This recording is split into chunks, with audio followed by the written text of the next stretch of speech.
Okay, so I've got the amazing slot straight after lunch. Which area you want to have and you skip. Okay, so thanks for that. Okay, hi, welcome back. I'm going to keep this really light and I'm going to try and speed up slightly to try and get us slightly back on time. Okay? I'm Chris Dawson, so I'm the Sourcing Director of Vitality. Firstly, let's make it interactive. Who knows who Vitality are? Raise your... Good. Okay, who actually has Vitality insurance? Okay, better. Going well.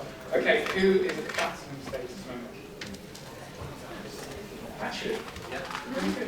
It's got nothing to do with me, the team got the points in. The team, okay, okay, nice. No, that's really good. So does everyone kind of know a little bit about Vitality and what we do? Right, I'm going to give you just a brief overview. For those of you who are already like really ingrained with it, sorry, I'm just going to tell you a little bit more about it. But I thought it's good to give that brief introduction. So Vitality is a purpose-driven organisation. We do health insurance and life insurance. We have ventured into other areas, but I won't bother talking about that today. We have a core purpose, which is to make people healthier, to enhance and protect their lives, and everything is about behavioural change. So what we try and do is we do this through a shared value model. What that means is that we try and get people to understand about their health, then we get them to lead a healthier life and we incentivise them.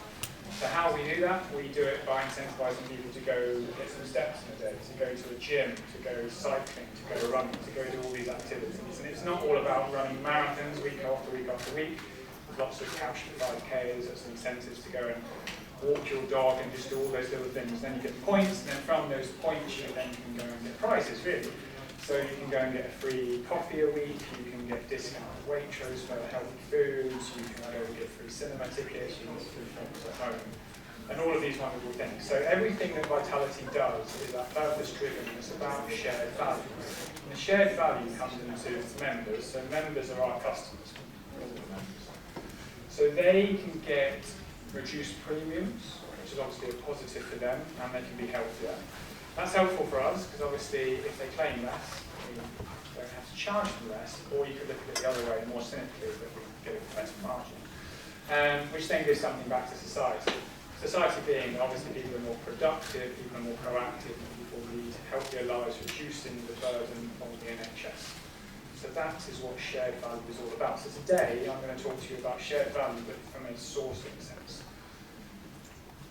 Just about who Vitality are. So this is us as a whole. Vitality, we're just in the UK market, and I work for the UK part of it, but as part of a wider Vitality group, we've got a parent company, Discovery, in South Africa.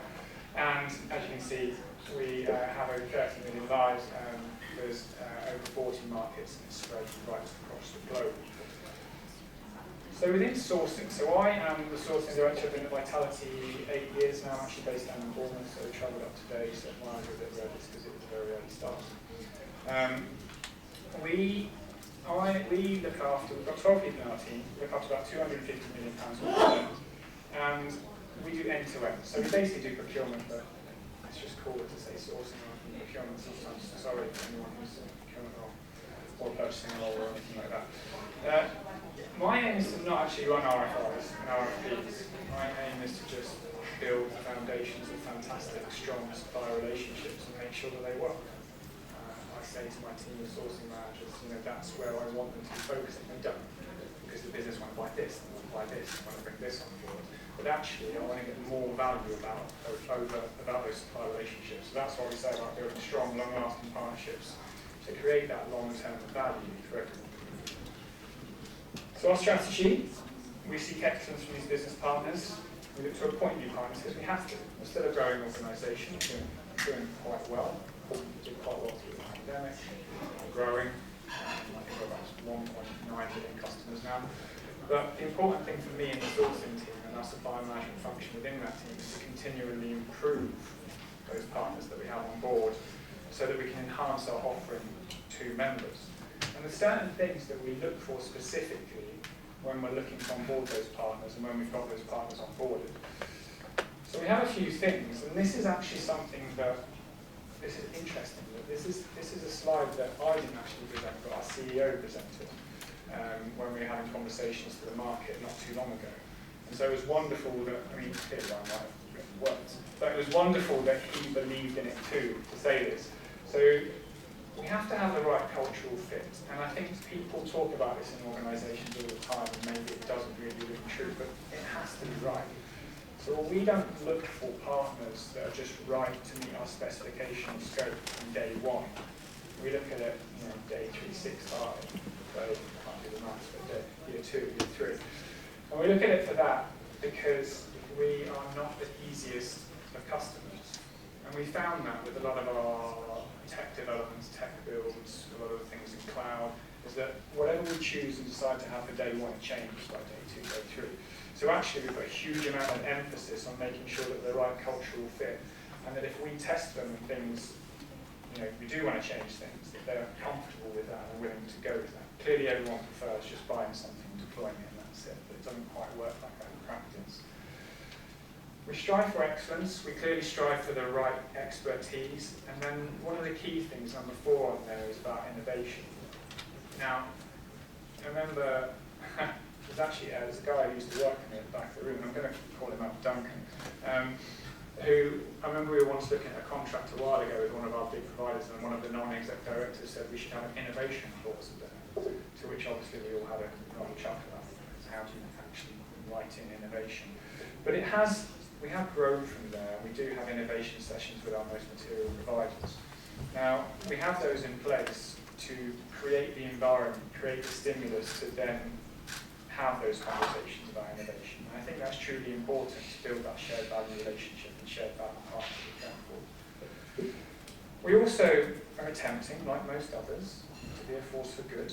It is one of our key metrics at the moment. It's something we're heavily investing in. We've got a chief sustainability officer, we've got a sustainability committee of which I am one of the key members of, for everything to do with Scope 3. And we're recognising that with the suppliers that we bring on board. And I've attended a few conferences over the past couple of years, and I think everyone's following similar suit. But we're doing the same, where we have a key lens on that and emphasis on that. We make sure that we evaluate it as part of the new suppliers we're bringing on board. And then we evaluate it with our existing suppliers too. And by evaluate, it's not a case of, right, here's the benchmark, you have to meet that, otherwise you're not it. We're nothing like that, because I think if we turn the lens around and look at ourselves, we wouldn't quite meet some of the parameters.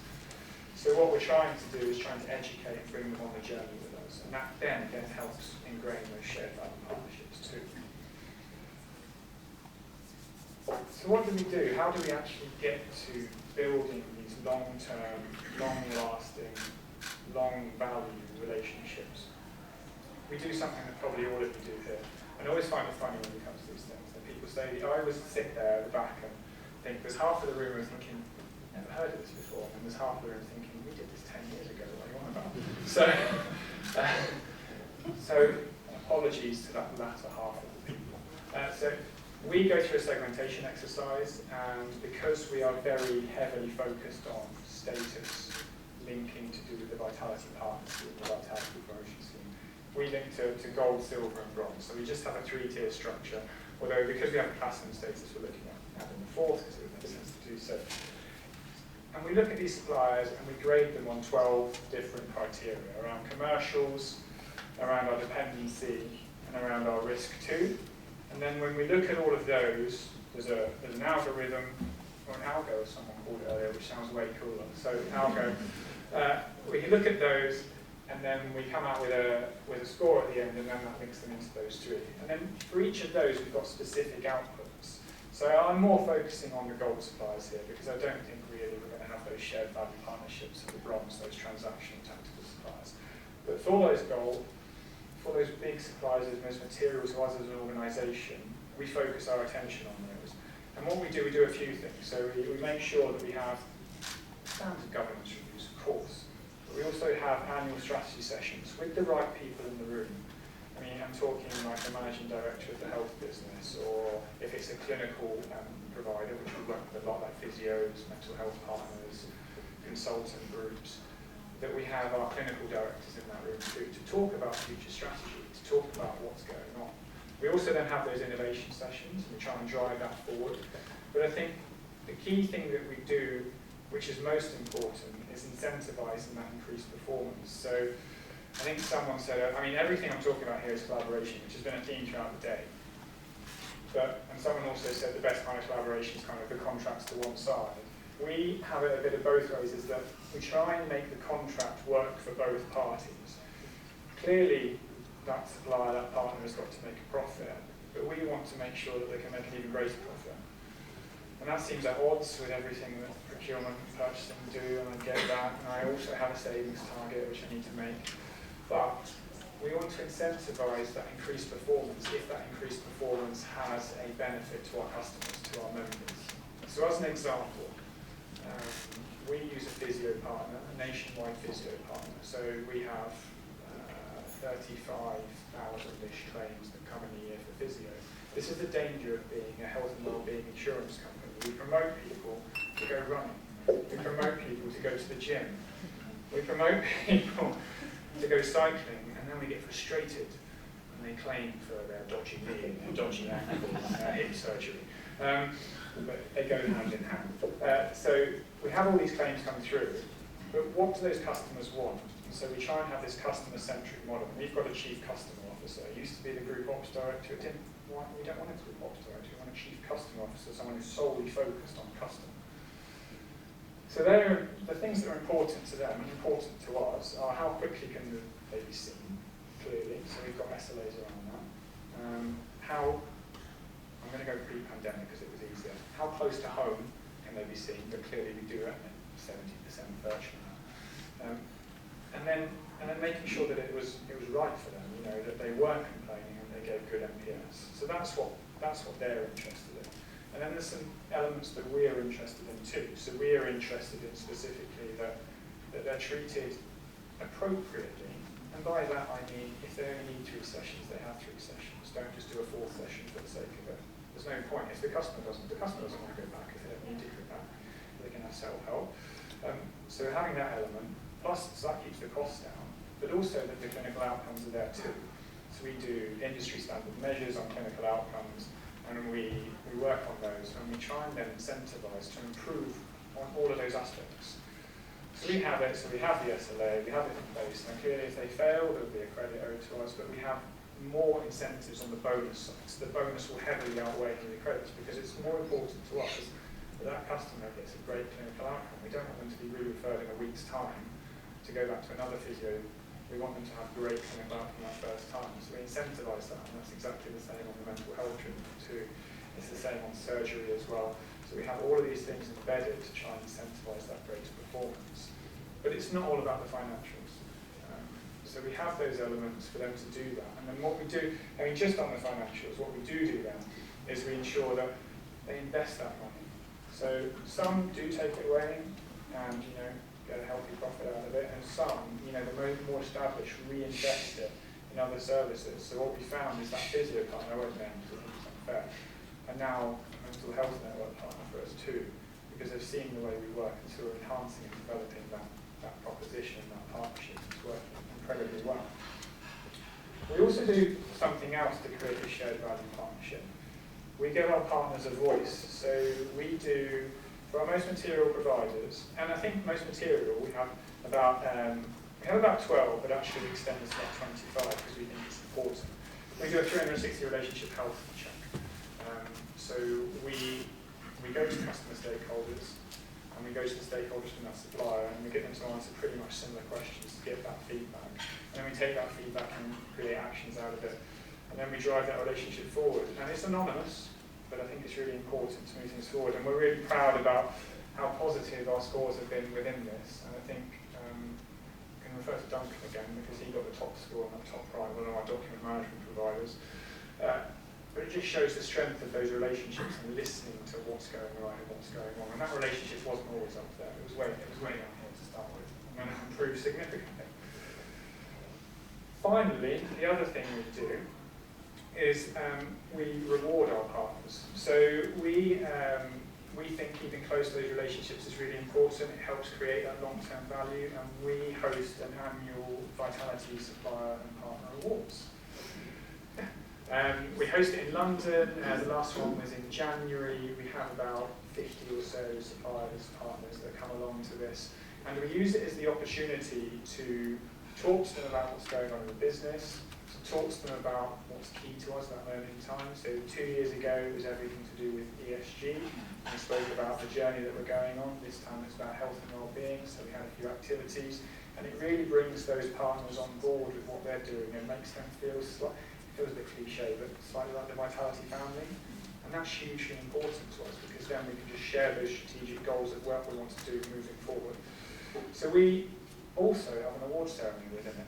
Obviously, everyone has a few drinks and have a great time. So these are the categories that we go through. We go through new supplier, most innovative account manager, service provider, sustainability, supplier of the year.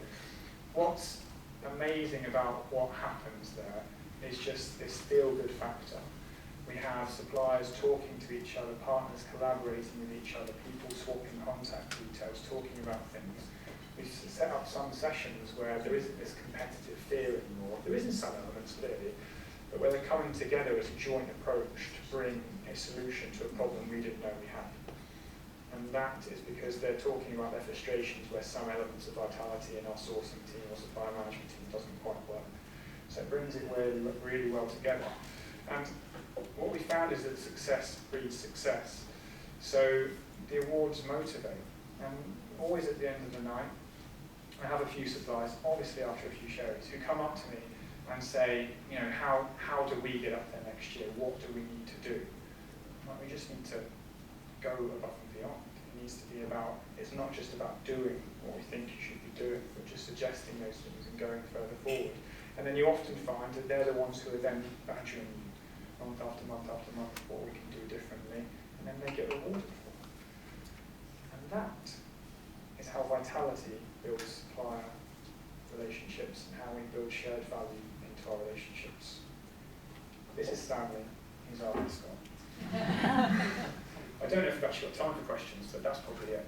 Yeah, absolutely. Yeah? Yeah, I'll hurry it through. Right. Okay. Can I ask if anybody's got a question for Chris? I've got one for you, Sam. And that is, are there any limitations to a small board? So are there sort of arrangements that you would like to I think some really transactional things, yes, but I think, someone asked this, and we've done it within clinical, we've done it in a whole host of our marketing things. In fact, we did it for our media agency, and I know media, those who work it, we spend way too much money on marketing. Like this pink thing and this dog is everywhere, right? What I always find, so I'm going to go slightly off tangent, but really quickly. What I find is that when I have fun negotiating with a supplier over about £10,000, they say, we've just seen one of your TV ads. Like, why are you quibbling over 10k when we just spent millions on this, or we just advertised pink all over Premier League games, or all over the cricket, or all over netball? So yeah, but yes, I think for those material ones, absolutely. There's always got to be something in there where greater performance can have a greater benefit for the customers. If you turn around and go, well, actually, the difference between 99.8% availability and 99.9 makes no odds to us, then yes, I wouldn't probably reward that. But anything that can give a greater benefit to the end customer, yes. remember we being heckled when you said this pink thing? Sorry. Bad sound of phrase. Right, so we're saving any questions. Any questions for Chris? Yeah, Chris. I think the mic's off, Kerry. Hi, thanks very much for that. Really interesting. One thing that I put my ears up to was when you mentioned service credits. And I've always had a thing about service credits. There seems to be a kind of an argument that, yes, this is a good way of being able to control suppliers. But then the alternative argument is that, well, don't they just build it into the price anyway? And does it, it's a lot of faffing around and there's backwards. And does it also create this anti-collaboration? So it's more a competitive model than a collaboration model. So what's your rationale behind it? Thanks, Chris. I don't think they're the best thing, but I think if we're going to heavily incentivise in terms of bonus, it works as a nice equilibrium for it. So where we build where I get, my tech friends aren't as pleased with the bonusing as others because of the way that their budget structures are set into place. You know, they buy a service, that's it. They're not expecting to have 5–10% extra in there just in case someone does slightly well. Now they're very keen to have service credits all over the place for failures and penalise, and I'm not the biggest fan because I'm trying to create long-term great relationships where I've got a good price and actually they just deliver what they're expecting to do. But I also then think, contradicting myself, is that to have that bonus structure you need something to balance it out. And actually what we put into place is generally a bit of a balanced scorecard, as in you're not meant to. Then that means that I can raise a service level or raise a bonus level, knowing that they may overperform here but not so much here, as long as it's not too detrimental to that customer. So the answer is, I think on its own, not ideal for fostering a good relationship. When put in place with the bonus structure, I think it actually works well because you focus all attentions on that. I must admit, I come up here and I preach that this is amazing, you should all do it. It doesn't work all the time. We've had several failures where someone, where companies were so focused on those credits that they weren't willing to sign up because their CFO said, well, the margin is so low that we can't take a risk on this, so we're not going to sign up to it. I think you've got to judge who you're working with. Yeah, thank you. Thank you. Yeah, my question was about. That's better. My question was about the gold supplier base. I just wanted to validate that. You mentioned a number of criteria that allowed them to become a gold supplier, criticalities of the business being the key one that I picked up. Does that mean it's a diverse supply base, that you've got SMEs in there, you've got smaller organisations, it's not just big guys that you're spending hundreds of millions with? No. So part of those 12 categories, commercial has to be one of them because you've got to measure that.